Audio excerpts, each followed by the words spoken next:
a môžeme variť.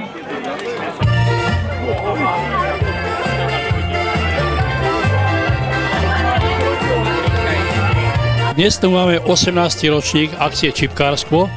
Táto akcia vznikla ako 0. ročník v roku 1999, keď sme spojili také 3 subjekty. Obec mala svoje výročie, hasiči a telovýchovná jednota, čiže futbalisti. Čipkári to boli obchodníci, ktorí niekedy v 18. storočí chodili na Balkán a kade na vozoch. Tak musel sa cestou nejakým spôsobom občerstviť, najesť. Vymysleli čipkárskú mašinu. Túto mašinu zavesili na voz a počas jazdy na tom voze si varili a keď to dovaril, zastavil voz, vyťahol spodný rošt a mohol sa najesť. My sme to varievali aj doma. Väčšinou to stará mama varievala, no a ja ako aj mladý chlapec tak som pozeral, že ako sa pripravuje čipkársko. Tie suroviny, ktoré idú do toho, sú podobné ako do klasického guľášu, len je jeden veľký rozdiel, že toto všetko sa dáva do vody. Nerobí sa základ na masti, ale mäso, zemiaky, zelenina sa dávajú do vody. To znamená, mäso sa nesmaží na masti. Na záver, čo sa dáva, tak sa vypracuje cesto z hrubej múky, sol, môže byť vajíčko, voda. Za to sa to volajú tlapky, lebo sa to robilo tlapkaním.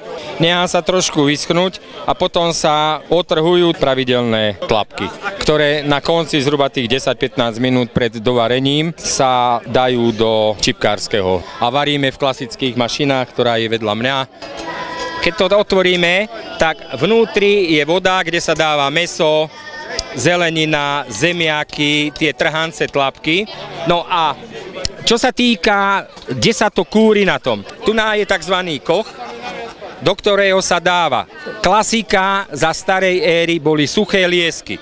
Lieština sa dávala. Na konci ešte spôsob jedenia. My to vravíme, že skorej zjeme husté a potom zachlípeme polievkou. Keď sme to v roku 1999 začínali, tak tu bolo vtedy asi 8 súťažných družstiev. To družstva sú štvorčlenné s tým, že tie ročníky boli vtedy 40-tnícky a možno, že starší. A dneska v tých súťažných družstvách je možno, že minimálne polovicu, ktorých je do 35 rokov. Do konca tohto roku sú tam zo základnej školy. Sme tým s názvom 2 na 3, sme osmáci zo základnej školy Brusno. Keďže nám pani učiteľka triedna nás učí na matematiku, tak 2 na 3 vlastne 8, a keď sme osmáci, tak tako. Chceli sme to vyskúšať a hlavne kvôli tej zábave a tie tradície skúsiť, ako sa to varí a vyskúšať to. Akcia Čipkárske má už medzinárodný charakter. V roku 2006 tu boli kanadskí občania, rodáci. Tohto roku po 11 rokoch sa vrátili. No, ja chodím často sem, lebo tu mám veľa rodina. Môj otec narodil tu a mi povedali, že majú taký súťaž, tak som pozeral a pomaly som rozhodol, že chcem skúsiť, lebo ja často varím guláš.